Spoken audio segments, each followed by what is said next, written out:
Hoy por hoy, para crear negocios, para llevar a cabo actividades de orden comercial, hay dos formas. Las maneras son simples, a través de un régimen de personas físicas o a través de la constitución de un ente corporativo. Sin embargo, esto último tiene su procedimiento, su característica, su exigencia y, por supuesto, intervienen diversos profesionales. Y uno de ellos es la figura del notario público. Una figura que tiene su importancia, tiene su eficacia y desde luego el empresario tiene que tomar en cuenta. En esta ocasión vamos a tratar precisamente el proceso constitutivo y sobre todo el papel que juega el notario público. Buenas noches. Soy René Ruiz y quiero darles la bienvenida a su programa Hechos y Derechos que transmite la televisora Público y Privado totalmente en vivo. No se olviden que este programa es sin fines de lucro. El ánimo es que ustedes y nosotros interactuemos de tal manera que ustedes y yo y nosotros tengamos las herramientas necesarias para tomar nuestras decisiones y sobre todo para que el pequeño, mediano y gran empresario cuente con los elementos necesarios en su diario ejercitar de sus actividades de orden financiero. Y en esta ocasión nos visita la licenciada María Guadalupe Domínguez Cortázar. Ella es notario público de aquí de la ciudad de Tuxtla Gutiérrez, la número 85. Abogada, bienvenida. Gracias, licenciado. Gracias por la invitación para dar a conocer pues, estos temas tan importantes en una empresa, en la constitución de una empresa. Hoy vamos a hablar precisamente de la actuación notarial y por supuesto que creo que le agradezco que haya aceptado la invitación a esta entrevista y de entrada para que la gente pueda ubicarse en el contexto, ¿qué pudiéramos entender por notario público? Un notario es un profesional del derecho, así lo establece la ley, investido de fe pública que le otorga el gobierno del estado, de cada estado, ¿no? El actuar del notario es precisamente dar fe, certeza jurídica de los actos que pongan a su disposición o que conozca dentro de los diversos instrumentos públicos que otorgan los clientes ante su fe, ¿no? Eso es básicamente lo que es un notario. Para que entendamos en el proceso de la constitución de una sociedad anónima, que es el tema que nos ocupa, ¿por qué tenemos que acudir ante un notario para formalizar y darle ese procedimiento que necesitamos para poder disponer de una sociedad anónima? ¿Por qué es necesario? Creo que es importante, de vital importancia que se acuda ante un notario, porque el notario le da fe a ese instrumento donde se plasman los estatutos de una sociedad. A través de la redacción que se plasma en ese instrumento notarial quedan definidas la figura del administrador único, el objeto social o a qué se va a dedicar la empresa, qué giro va a tener la empresa, la exclusión de socios, el administradores que van a representar a la sociedad, si va a haber admisión o exclusión de extranjeros, la cláusula de extranjería, quedan definidos en ese documento todos estos que van a regir la vida de la sociedad. Se me antojan dos maneras, por lo menos en mi práctica profesional hemos visto. Voy a enumerar la primera. Llevo mi proyecto de estatutos, mi empresa formada. Naturalmente no está protocolizada, naturalmente no he pagado los derechos de inscripción al registro público. Y la otra es simplemente llevo los requisitos para poderme asesorar con profesionales, como usted lo decía, para darle formalidad al proyecto de la sociedad anónima. La pregunta es, ¿en ambos procedimientos ustedes tendrían que intervenir? Sí, puede ser la intervención del notario, o más bien para la constitución de la sociedad, puede ser por comparecencia de los socios ante el notario o mediante la protocolización del acta constitutiva que ellos lleven ante el fedatario, ¿no? Nosotros la protocolizamos y sigue el trámite correspondiente, que es la inscripción en el Registro Público de Comercio. Se me ocurre, y déjeme retomar lo que establece el artículo 1 de la Ley General de Sociedades Mercantiles, y nos dice que existe la sociedad en nombre colectivo, la sociedad en comandita simple, la sociedad en comandita por acciones, la sociedad de responsabilidad limitada, la sociedad anónima, la sociedad cooperativa y la sociedad por acciones simplificadas. Sin embargo, quiero aprovechar, notaria, para preguntarle, generalmente, ¿cuál es el tipo de sociedad que más acuden a su notaría para protocolizar? Las más comunes son la sociedad anónima, por supuesto. También en algunas, la de responsabilidad limitada. Son las dos, efectivamente la Ley General de Sociedades Mercantiles establece en su artículo primero el tipo de sociedades mercantiles y de ahí se derivan otras, ¿no? Pero del mismo concepto. Pero esas son las que básicamente establece la ley. Pero las más comunes efectivamente es la de sociedad anónima y de la de responsabilidad limitada. Son las que más acuden para formalizar. Aunque en el aspecto de la sociedad por acciones simplificadas, injustamente yo creo, quitó la reforma, los quita a ustedes, tanto a los notarios como a los corredores públicos, y no les dan esa posibilidad de la protocolización, puesto que este tipo de sociedad sigue un curso especial fuera de la intervención de un notario público. Así es. De acuerdo a la reforma que trajo como consecuencia el introducir ese tipo de sociedades simplificadas, elimina pues la intervención del notario. Es como una sociedad unimembre, porque inclusive no se necesitan dos socios como en la sociedad anónima o la responsabilidad limitada, y es en su computadora cuando el socio puede hacer el trámite inclusive de la inscripción ante el Registro Público de Comercio. Ahora, ¿cuáles son los aspectos legales que generalmente toma en cuenta un notario al momento de que el cliente, los interesados, los socios o accionistas llegan en el momento de la notaría para constituir una sociedad? ¿Cuáles son los elementos? Los aspectos legales, lo que más toman en cuenta ustedes, los notarios. Los aspectos legales es, en una sociedad anónima, vamos concretamente en ese tipo de sociedades, pues los aspectos legales es contar de primera mano con la denominación de razón social, ¿no? El nombre que se le va a dar a la sociedad autorizado por la Secretaría de Economía. Ese es de entrada. Ese es el aspecto legal para que de ahí partamos para todo el contexto que tiene que llevar el acta constitutiva. Ese permiso de uso de denominación puede hacerlo el notario o una persona, cualquier persona, siempre y cuando esta persona esté con firma registrada ante la Secretaría de Economía.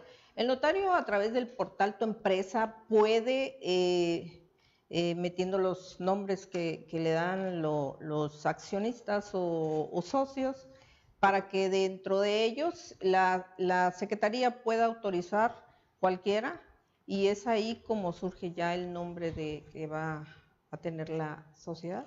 Oiga, fíjese que me llama la atención, sobre todo cuando usted hablaba de la comparecencia que tienen los socios a una notaría para formar una sociedad anónima, que es el tema que nos ocupa. La pregunta es, ¿ustedes generalmente qué tipo de documentación requieren de los socios que comparecen a la notaría para formar una sociedad anónima? La documentación que deben de presentar los socios, o que se le requiere por parte de la notaría a los socios, es, como ya mencioné, la denominación razón social, el permiso que otorga la Secretaría de Economía, los originales con copias de su acta de nacimiento, su identificación oficial. Esto puede ser el INE, debe ser actualizado, el INE, su cartilla militar, su licencia, su pasaporte, el CUR, su RFC, su comprobante de domicilio. Esos son los documentos que deben de presentar ante el notario para poder constituir. Dentro de esos documentos también se le requiere que nos otorguen sus generales también, que todo eso va a estar plasmada en el instrumento notarial donde se conforma el acta constitutiva. Fíjese que una de las, yo creo, de las confusiones que hay por lo menos se lo comento en diferentes foros que me toca participar como ponente, la gente no logra distinguir entre protocolización e inscripción en el registro público. Esto es, cuando la demora de un documento notarial tarda, ¿no? Acabamos de hablar de demora en el registro público, la gente cree que es responsabilidad del notario. Por supuesto que no lo es. Sin embargo, sí me gustaría que nos pudiera explicar en este momento la diferencia entre una protocolización y una inscripción para efectos de delimitar la responsabilidad en algún determinado momento, si es que realmente el notario, en este caso el fedatario público, incurre en alguna falta. Mire, cuando se constituye una sociedad mercantil, sea cual fuere, se constituye en el instrumento notarial y es el de origen. Así lo llamamos nosotros, que es de origen. ¿Por qué? Porque es cuando se crea la sociedad, nace esa persona moral. Ese documento, nosotros una vez que se lleva a cabo dentro del tiempo, porque además la autorización de uso de denominación o razón social tiene 180 días para poder hacerlo. Si pasa de los 180 días, ese nombre se puede liberar. Entonces tiene que hacerse dentro de lo que señala el artículo 24 del reglamento de la propia denominación o razón social. Se lleva a cabo, se saca el testimonio y se manda a registro público ese primer testimonio de esa acta constitutiva al registro público de la propiedad, se paga el registro correspondiente y se manda al registro público. Es el registro público el que nos va a regresar el documento ya registrado en el registro público de comercio, que tiene su característica diferente a la cuestión inmobiliaria. Y entonces cuando nosotros ya entregamos al cliente ya la sociedad debidamente registrada. La protocolización de un acto se da propiamente cuando hay modificaciones a esa constitutiva, verbigracia, cuando hay una alta o baja de socios, con un aumento de capital, se protocoliza esa acta de asamblea que nos presentan los socios ante el notario y nosotros, una vez que se lleva a cabo la protocolización, firma quien, ya sea los socios que intervienen en el acta de asamblea o designan dentro del acta de asamblea un delegado para hacerlo y es el que comparece ante el notario a realizar la protocolización. Esa protocolización también se saca el primer testimonio y se envía al registro público para su inscripción correspondiente. Los tiempos, pues eso ya no depende del notario, o sea, depende del registrador.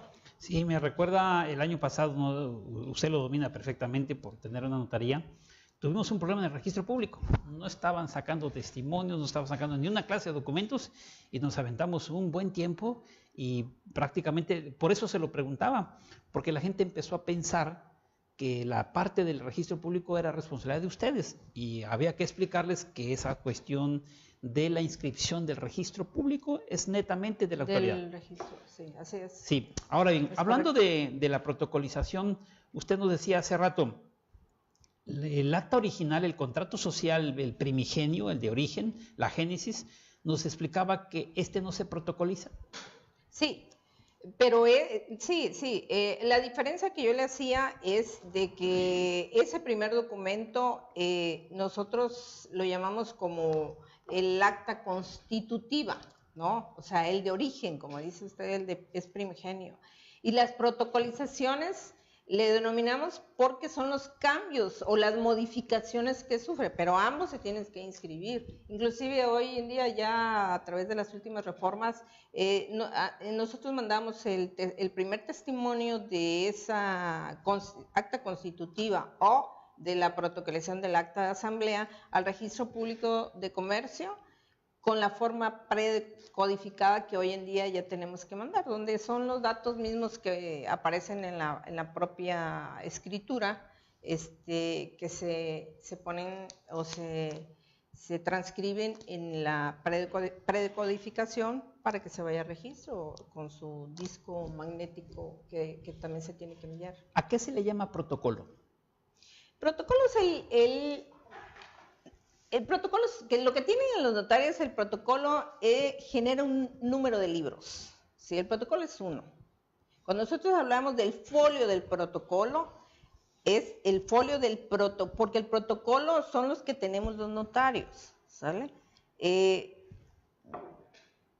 Mi protocolo es uno que tiene un número determinado de libros al momento a donde yo estoy actuando hasta ahorita, pero el protocolo es el que se denomina el número de libros que nosotros tenemos. No sé, seguramente usted es una notaria de experiencia, se hablaba antes de protocolo abierto y cerrado. Sí, el protocolo cerrado es cuando en un libro nosotros inscribimos todos los actos que otorgan las partes ante nuestra fe y se autorizan ahí, se sacan los testimonios.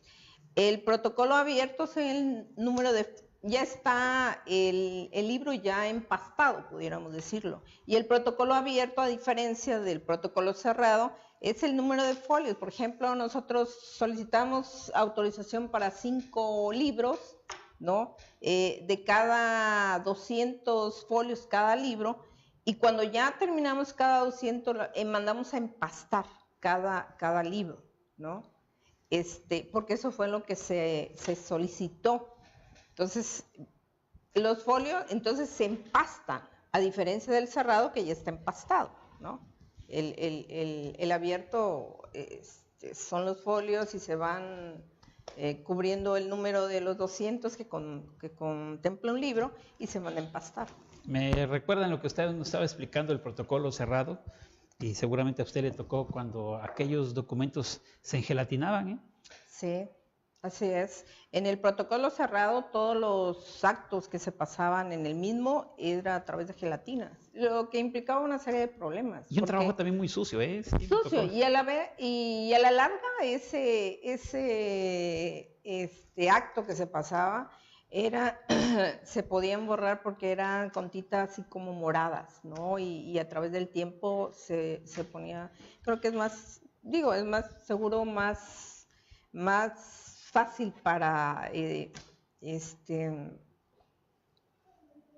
más fácil para poderlo trabajar el protocolo abierto. Y fíjese que en la práctica profesional que tenemos como la firma de abogados que me toca dirigir, encuentro todavía muchos profesionales trabajando de manera interna lo que usted decía, el trabajo manual de la gelatina.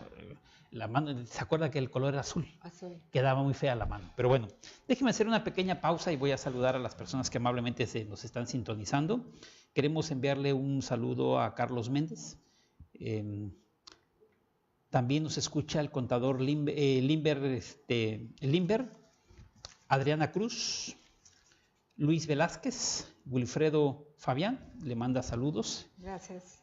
Rosa María Omaña, le parece que usted es una excelente notaria. Marisela Cárdenas desde Baja California. Laura Ceituno, René Ruiz Luna. También le escribe Anita Guillén, ella dice que su admiración a su persona, excelente en sus funciones notariales, muy dedicada Gracias. A su labor y me felicita por haberla invitado. Digo, me tocó un parte de la flor. A usted le aventó todas las flores, a mí por lo menos un pétalo me tocó. Gracias. También nos está escuchando Valeria Tobilla. Dice felicidades por su labor. Y nos vuelve a decir Rosa María Omaña, es una de las pocas notarias con experiencia, honestidad y honradez. Gracias. Mire que está usted recibiendo varios elogios. Y para recordarles que el día 10 de abril del 2019 tengo una conferencia en el Hotel Vista Inn, el que está en la 16 Poniente y Quinta Norte, con el tema Derecho Corporativo Tributario. Los espero el 10 de abril. Tendremos una conferencia por la tarde de 4 a 9 de la noche, así que ustedes están cordialmente invitados. En pantalla aparecen los datos para que usted inicie su procedimiento de inscripción y los espero. 10 de abril es nuestra cita para comentar temas de orden corporativo y por supuesto que implican en el mundo fiscal. Muy bien, estamos hablando para la gente que se está sintonizando en este momento acerca del papel, de la importancia que tiene el notario este fedatario público en la constitución de las sociedades anónimas. Y está con nosotros la licenciada María Guadalupe Domínguez Cortázar. Ella es notario público número 85 de aquí, de la ciudad de Tuxtla Gutiérrez. Muy bien. Quiero aprovechar a preguntarle, licenciada, ¿qué recomendaciones deben de tomar en cuenta los socios cuando pretenden formar una empresa? ¿Qué recomendaciones? Pues yo como sugerencia le diría de entrada aportar 5 denominaciones o razones sociales para que puedan ellos dentro de las 5 tener mayores opciones de que cualquiera de ellas pueda ser admitida o autorizada por la Secretaría de Economía. El hacer constituir la sociedad más que nada dentro de los 180 días naturales que señala la ley para que ese permiso no sea vencido. El establecer o crear una sociedad adecuada al objeto social que ellos o que los va a regir. Esto es a qué se va a dedicar la empresa. Creo que son unas recomendaciones y por supuesto que esta acta constitutiva deba ser autorizada o ante fedatario público. Oiga, ¿tiene un costo en cuanto a pago de derechos formar una sociedad anónima? ¿Costo para la tramitación ante notario? No, le pregunto en cuanto a derechos que podamos pagar por formar una sociedad anónima. Para el registro del registro público de comercio hay que hacer un pago, ¿no? La autorización que nos da la Secretaría de Economía es totalmente gratuito, no tiene costo. Bueno, la constitución de la sociedad ante notario, por supuesto que tiene un costo, ¿no? Claro, por la protocolización. Por la protocolización de esa sociedad que está regida en los aranceles tanto del colegio o consejo estatal correspondiente y lo establece la ley del notariado. ¿Puede llegar la persona o los socios o los accionistas ya con el documento de la Secretaría de Economía donde les autorizaron la denominación y la razón social? Sí, claro. Puede, como le comentaba anteriormente, lo puede hacer el notario, solicitar el notario o cualquier persona siempre y cuando tenga la firma autorizada por la Secretaría de Economía. Sí lo puede hacer y puede acudir ante el notario de su preferencia para que ahí se lleve a cabo la constitución de la sociedad. Sí puede, claro. Oiga, los errores más comunes que usted ha detectado como notaria cuando se constituye una sociedad anónima. Los errores más comunes podrían ser por supuesto, el que no elegir una sociedad o elegir una sociedad inadecuada. Eso es un error que puede suceder. El no señalar dentro del acta constitutiva los derechos y obligaciones de los socios. El definir ahí qué obligaciones se dan a los socios, sobre todo si tomamos en cuenta que ellos en las asambleas tienen derecho a voto, ¿no? Entonces, creo que es importante definir. Otro de los errores el no hacerlo ante notario, por supuesto que es un error que le da seguridad y certeza jurídica al acto. El no establecer también o determinar ahí en ese documento la salida de un socio. El no establecer las transmisiones no poner límites en las transmisiones de las acciones. La exclusión de los socios. Creo que es importante porque esto generará conflictos dentro de los socios o accionistas. Si no se determina. Otro de los errores que también, el no registrar la razón social es diferente a al acto de comercio, al acto comercial, el nombre comercial que se le da, no lo registran. Sí, y luego pierden la oportunidad de que se convierta en una marca. Así es. Ahora, retomando la parte esta que me gusta en cuanto a exclusión de socios, porque en ocasiones se piensa que por ser el socio mayoritario puedo hacer y deshacer y acabar con el socio minoritario. Pero usted ha puesto algo sobre la mesa que me gusta la idea. Esto es que para que podamos expulsar un socio, naturalmente tiene que estar previsto en el contrato social. Porque si no está, desde mi punto de vista, licenciada, no sé qué usted opina al respecto, no es posible expulsar un socio minoritario. Salvo que la ley lo establezca, y entonces hablaríamos de una supletoriedad, ¿no? Y nos iríamos a lo que dice la Ley General de Sociedades Mercantiles.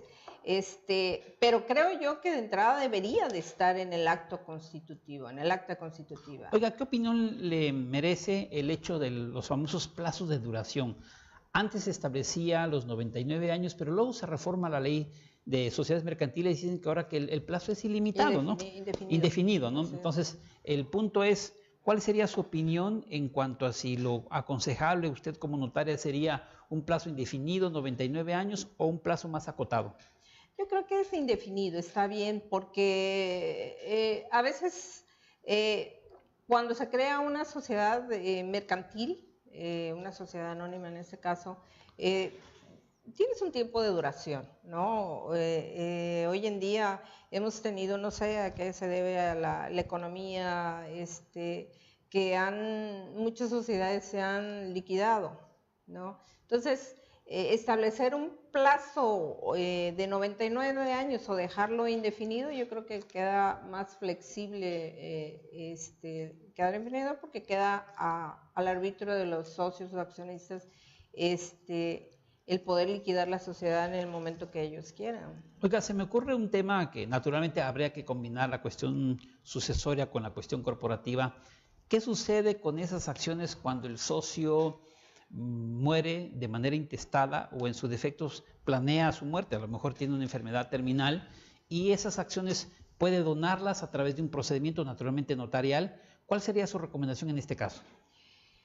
Los estatutos marcan, por eso es importante los tipos de errores que yo le comentaba, establecer todo ese tipo de recomendaciones, para que precisamente en el caso de salida de un socio, dejar establecido en los estatutos cuál es el procedimiento a seguir, y en el caso de muerte también, o si hubiera una exclusión de cualquier socio por cualquiera de las causas que el propio estatuto lo señale. Le preguntaba yo esto en la cuestión sucesoria porque generalmente se piensa, si eran 3 socios y se muere uno o se mueren 2, en ocasiones se llega a afirmar que por el solo hecho de morirse los 2 socios, si eran 3, la sociedad debe disolverse y liquidarse, pero se nos pasa por alto el tema sucesorio. Así es.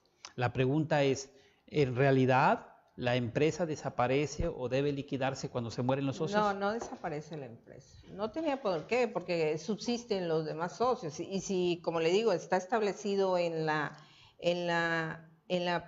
propios estatutos de la sociedad ese procedimiento sucesorio o las acciones que correspondían al socio extinto pasarán a sus herederos, pues la sociedad por sí sola va a subsistir. ¿Por qué? Porque entrarán como nuevos socios, claro, previo el procedimiento de sucesorio, ¿no? O sea que si no estoy entendiendo mal, abogada, nos está diciendo que su sugerencia sería que se normara desde el punto de vista de los estatutos qué va a suceder en el caso de muerte. Así es. Porque morirse y dejar esas acciones de manera intestada no se pierden, pero generamos un problema entre la familia. Así es. O alguno de los socios no quiera que entre a uno de los herederos.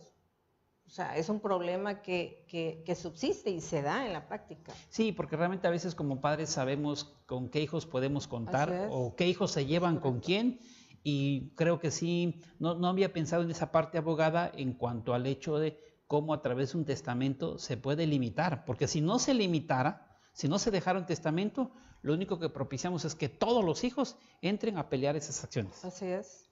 Bueno, déjeme saludar a otras personas que se están conectando con nosotros. Le mandamos un saludo a Luis Velázquez, A Belisario Mijangos de la Cruz también nos manda un saludo. Fabricio Mercado. Bet Esteves, le parece que usted es un excelente notario público. También queremos mandarle un saludo a nuestra compañera Claudia Vázquez. Efraín Cebadura le manda saludos, dice que la admira mucho y también admira su capacidad como notario y sobre todo como persona. Gracias. A Samara Ruiz Luna, que se está conectando también, le mandamos un saludo. A Rosa Isela Valdés Ruiz. Angelita Domínguez, le parece que usted es un excelente notario. Mauro Velázquez, ¿quién regula los costos por la constitución de una sociedad a los notarios? Cualquier tipo de régimen mercantil, es lo que pregunta. Sí, ya lo había comentado. Los costos para la constitución de una sociedad mercantil están reguladas en los aranceles del colegio o del consejo estatal correspondiente, del estado que corresponda. Aquí en Chiapas tenemos nuestro arancel que nos rige. ¿Qué se toma en cuenta? El capital. ¿Qué capital es el que va a contar la sociedad? Y también el texto que conlleve el acta constitutiva, ¿no? Toda la transcripción que yo pueda dar. Entre más largo pudiéramos decir que es un acta constitutiva, pues más folios va a utilizar el notario, ¿no? Claro. Entonces esas cosas pudieran tomarse en cuenta para fijar dentro del arancel el costo de esas sociedades. Oiga, para tener una idea, y nos escuchan pequeños, medianos y grandes empresarios profesionales, algunos emprendedores que están iniciando un proyecto, para darles una información aproximada, ¿cómo en cuánto estamos hablando de un proceso constitutivo de una sociedad anónima? Ya con la protocolización, naturalmente los derechos que se paga el registro público, más o menos. Depende del número de socios, de capital y de la transcripción. Bueno, vamos a hablar de un aproximado de 9 a 12 mil pesos. De 9 a 12 mil pesos. Bueno, ahí está mi querido público, por si usted piensa formar una sociedad, aquí tenemos a una notaria, que nos vayan sacando el cochinito, 9 o 12 mil pesos. Oiga, ¿en qué otros temas nos puede orientar el notario?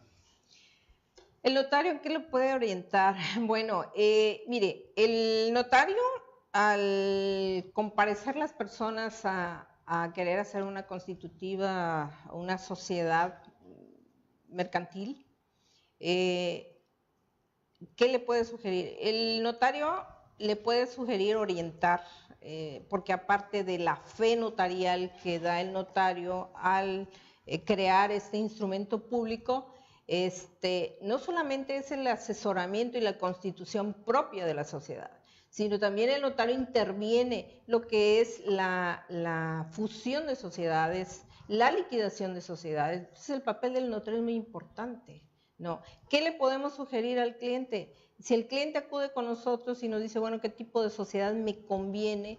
El notario le tiene que preguntar cuál será el objeto social, a qué se va a dedicar la sociedad.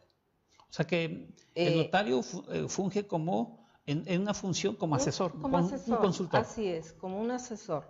¿Qué tipo cuántos serán los representantes, el representante o representantes de la sociedad, ¿no? ¿Quién será el capital? ¿Cómo estará distribuido entre los socios el capital? Y todo ese tipo de cuestiones, de elementos, le va a servir al notario para sugerirle al cliente qué tipo de sociedad es la más conveniente para su empresa. Michelle HD pregunta, estimada licenciada Lupita, ¿qué opina respecto de la laguna que existe en la ley sobre el derecho de retiro, derecho de separación o la exclusión de los socios?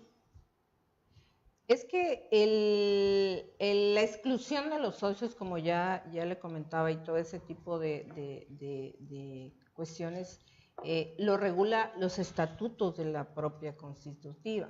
Sí, estamos hablando de nosotros, si un cliente me dice, oiga, es que el socio va a salir, entonces yo le pido su constitutiva y me voy a los estatutos. El estatuto me marca cuál es la causa de separación de un socio, cuál es la causa de exclusión de un socio. Entonces, sobre este estatuto, yo lo que quiero decir es que lo que nos va a regir la vida interna de la sociedad son sus estatutos. Por eso de ahí es importante lo que yo le decía de los errores que a veces se cometen, que no se plasman en la sociedad, en el acta constitutiva, ese tipo de cuestiones para el día de mañana que se liquide la empresa o que salga un socio o que se excluya un socio, no haya problemas, porque ya está regida dentro de la propia sociedad, en la propia acta constitutiva. Y sobre todo, licenciada, prever que esa buena relación que puede haber entre socios en algún momento puede entrar en crisis. No siempre hay afinidad de opiniones, ¿no? Entonces, por eso creo yo que es importante que se plasme en el acta para a futuro no tener ninguna divergencia y que ya quede plasmada la forma de cómo van a resolver sus diferencias. No es que se esté deseando una mala operatividad, pero si se da, creo que los estatutos, usted hablaba hace rato, y quiero entender a la respuesta que usted le daba a Michelle HD, no se trata de una laguna de ley, sino que realmente son los estatutos que se debe regular, lo que preguntaba acerca del retiro, acerca de la separación y de la exclusión. Así es que la propia acta constitutiva es la que lo debe de regir. Y es que hay algo interesante, abogada, no sé si comparte el punto de vista conmigo, el famoso principio que no se aprovecha a la hora de formar una sociedad, que es aquel autonomía de la voluntad. Así es. Que realmente esa libertad que tienen los socios se les saca poco provecho y por supuesto que el no aprovechar la autonomía de la voluntad o la voluntad libre de las partes que rige el principio de constitutivo nos impide que en lo sucesivo tengamos un acta pues con serios errores que usted decía. Así es. Tomemos en cuenta que el acta constitutiva es un acuerdo de voluntades en la cual se transfiere y produce derechos y obligaciones. Entonces ahí se plasma, pues ahí se debe plasmar los derechos y obligaciones que van a regir la vida interna de la sociedad. Bien, quiero también entregarle los saludos de Susi Utrilla. Felicidades, mi querida notaria, excelente persona y profesionista. Gracias. También le hace llegar su reconocimiento, su felicitación a Alicia Abadía. Bien, antes de terminar, notaria, ya para ir aterrizando esta entrevista, ¿alguna sugerencia que quiera hacernos a los pequeños, medianos y grandes empresarios? Pues, ¿qué les podré decir? En el caso de constituir, cuando vayan a constituir una sociedad, creo yo que es importante que ustedes elijan de entrada un notario, ¿no? Un notario que les va a dar certeza y seguridad jurídica al acto que pretenden llevar a cabo. El establecer o crear una sociedad adecuada al objeto social que va a regir la empresa, o sea, ¿a qué se va a dedicar? En muchas ocasiones, a veces, nosotros hemos tenido protocolizaciones de actas de asamblea de sociedades que se constituyeron, ejemplo, una farmacéutica, y el acta constitutiva en su objeto social es una comercializadora para software o computadoras. Nada que ver. Nada que ver. Entonces, ¿qué es lo que origina eso? Que amplíen su objeto social, porque no van a liquidar y van a hacer una nueva sociedad. Entonces, les saldría el costo más oneroso. Entonces, amplíen su objeto social para incluir lo que no incluía. Entonces, yo creo que de entrada debería de fijarse bien cuál es el objeto que ellos o para cuál va a regir, a qué se va a dedicar la empresa, para que en base a eso se elija la sociedad que corresponda, ¿no? Oiga, se me está ocurriendo la idea, a lo mejor un empresario nos ha escuchado esta extraordinaria exposición que acaba de hacer y nota que en su escritura constitutiva, su acta constitutiva, su contrato social, como lo quieran llamar, cometió una serie de errores, muchos errores, y usted ha enumerado varios, ha exhibido algunas fallas que se cometen por desconocimiento, por costumbre, por lo que sea. La pregunta que le tengo que hacer, notaria, es, ¿puede esa persona acudir con usted para que modifique algunas cosas de su escritura? Sí, claro. Sí, pueden modificar sus estatutos, inclusive no solamente pueden cambiar su capital, puede haber un aumento de emisión de capital, salida alta y baja de socios. ¿Transformar la sociedad? Cambiar la razón social, la denominación, razón social, por supuesto.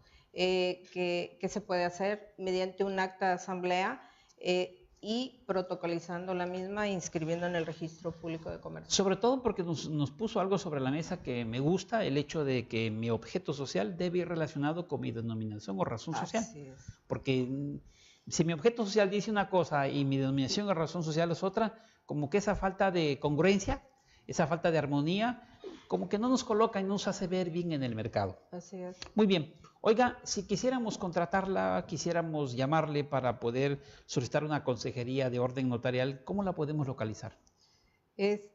Estamos ubicados en Prolongación Boulevard Ciro Ferrara número 2, Colonia Los Laguitos, ahí estamos. Ahí está su notaría, la notaría número 85.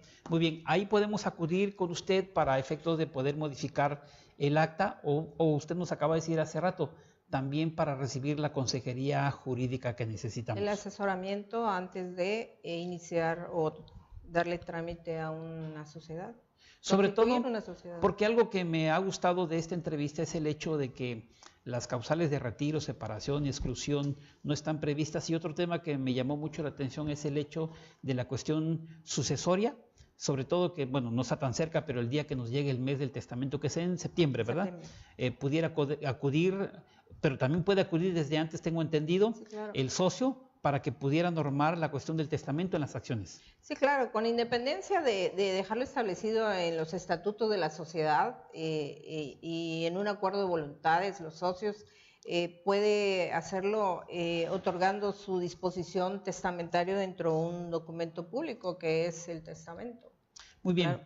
Pues quiero agradecerle la invitación, aceptar la invitación, a que usted haya aceptado la invitación a esta entrevista acerca del papel, la función importante que desempeña el notario público en la constitución de sociedades anónimas. Muchas gracias. Usted ya lo dijo también, que la sociedad responsable limitada es otra sociedad que se puede acudir en el asesoramiento de un notario. Así es. Pues bien, queremos entonces agradecer también a ustedes, querido público, por haber estado con nosotros en el programa de una vez más de Hechos y Derechos, que se transmite en vivo desde las instalaciones de Público y Privado. También queremos agradecerles a las personas que participaron con nosotros con un saludo. Por último, queremos mandar un saludo también a Evita López Corso, a el señor Raúl Román, que nos está escuchando también en este programa. Y bien, los espero el próximo lunes a las 8 de la noche con un programa más de su emisión Hechos y Derechos. Gracias, feliz noche y que Dios los bendiga. Hasta luego.